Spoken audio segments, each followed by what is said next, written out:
This is AP Chemistry Unit 9, Thermodynamics, and these are the topics for today.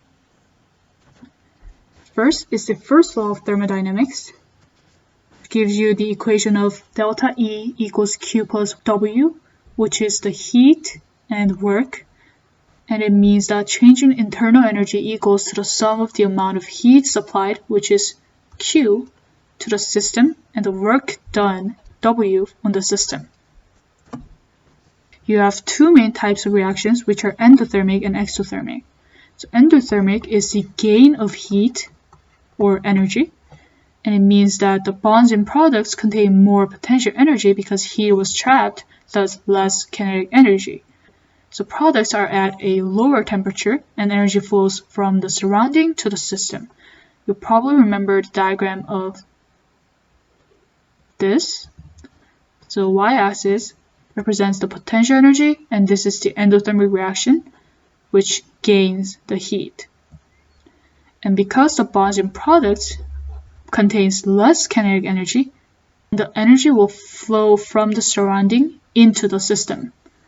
And for exothermic reaction, which will be the diagram of this, the loss of energy, the bonds in the products will contain less potential energy, so they will have more kinetic energy. So products are at a higher temperature, so energy will flow out of the system to the surrounding. So for endothermic reaction, if the reaction is occurring in the beaker, if you are outside of the beaker, then the heat will be trapped inside the beaker and it will absorb the heat from the outside. So from you on the outside, you'll feel cold because it absorbed the heat from you. But for exothermic reaction, the reaction produced heat and released heat to the surrounding. So if you are outside of the beaker, you'll feel the temperature increasing. The next topic is the work and energy. So heat and temperature are different, and you have to know that heat is the form of energy measured in joules, and temperature is the measure of kinetic energy of molecules. So they sound similar, but you know that there are two distinct definitions. So for endothermic and work, if you're talking about this beaker, if work is added, so the system is absorbing the energy, it is the endothermic reaction. So pressure outside is greater than the pressure inside. So energy is transferred from gas outside to the piston, and gas inside contracts. So this is the endothermic reaction, absorbing energy from the outside.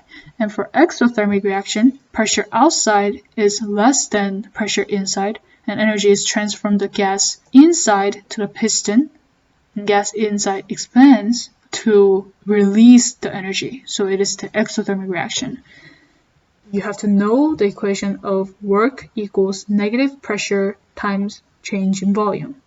So if the pressure was 1.05 atm and change in volume was 1.59 liters, then the work would equal negative 1.67 liters times atm, but you cannot have the unit of liters times atm, so you have to always multiply this by 101.3 joules over atm times liters to get the unit of joules.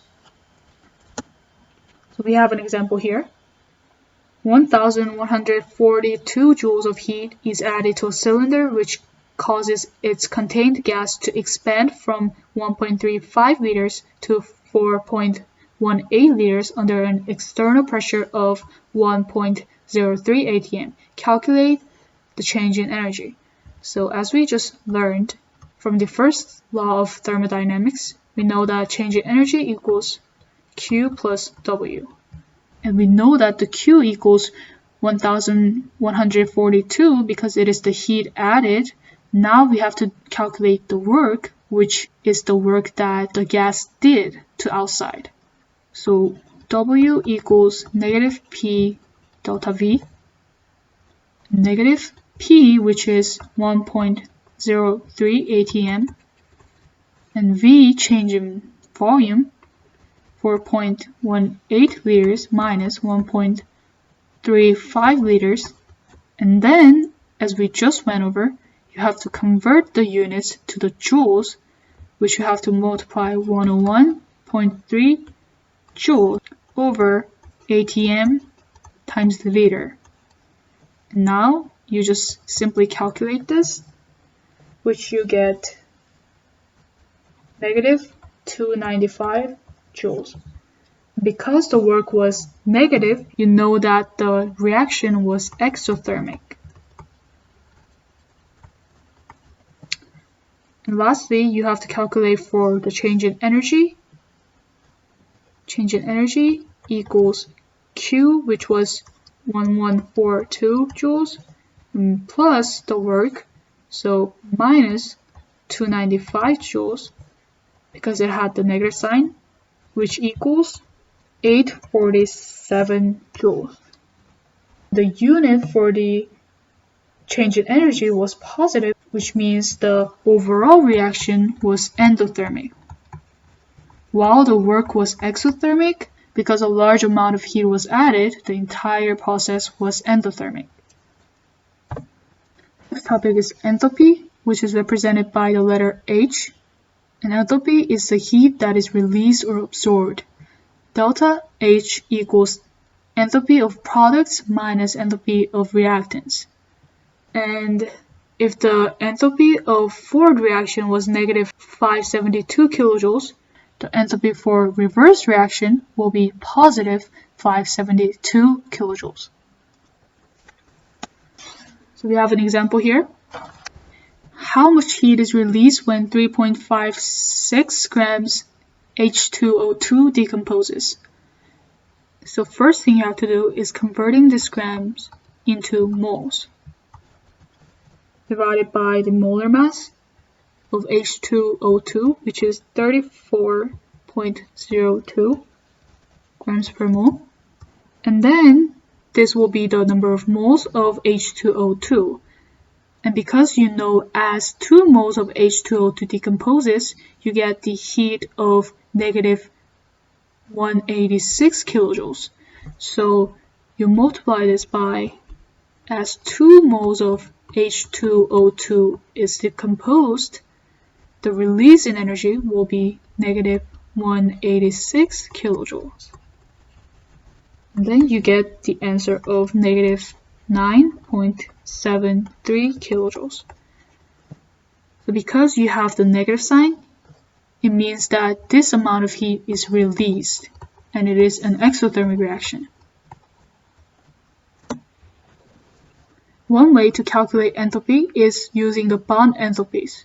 So delta H equals the sum of all bond enthalpies of reactants, or the bonds broken, minus the sum of all bond enthalpies of products, which are bonds formed.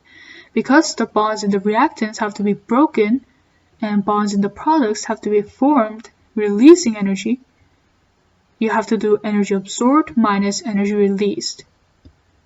So bond enthalpy is the energy required to break the bond, which is also the energy released when a bond formed. So this is exothermic. As we learned in the last unit, for exothermic reactions, more energy is released when forming bonds of products than energy required breaking bonds in the reactants. We have an example here. So you have to calculate the bond enthalpy for this reaction. And you know that the bonds in the reactants will be broken and absorb energy, and bonds in the products will have to be formed, releasing energy.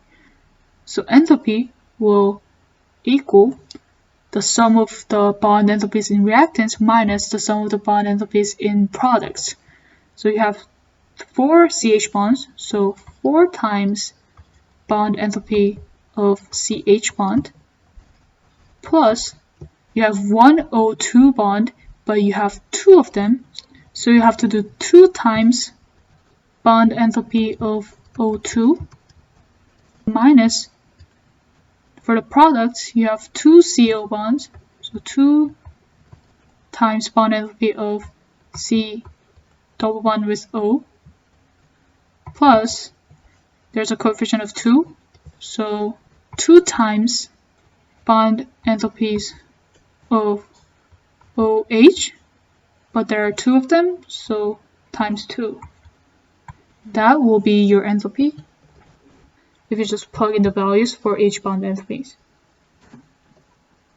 So next way to calculate the bond enthalpy is using the enthalpy of formation, which gives you the equation of enthalpy of reaction equals the sum of the enthalpy of formations of products minus the sum of the enthalpy of formation of reactants, and N is the coefficients in the reaction.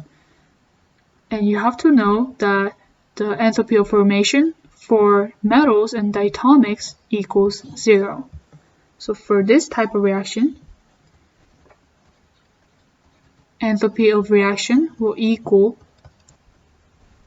so the enthalpy of formation of the products, so 2 times iron, it is a metal, so it will be 0, plus 1 times the enthalpy of formation of aluminum oxide, negative 1675.7, then minus the sum of enthalpy of formation of reactants. So for iron oxide will be 1 times negative 824.4 plus 2 times 0 because aluminum is a metal. And then you get negative 854.3 kilojoules per mole. You have to make sure that you're not getting confused by enthalpy of formation with bond enthalpies. So for bond enthalpies, you have to do basically reactants minus products, but for enthalpy of formation, you have to do products minus reactants. This is the end of the video, and we'll continue and finish Unit 9 in the next lecture.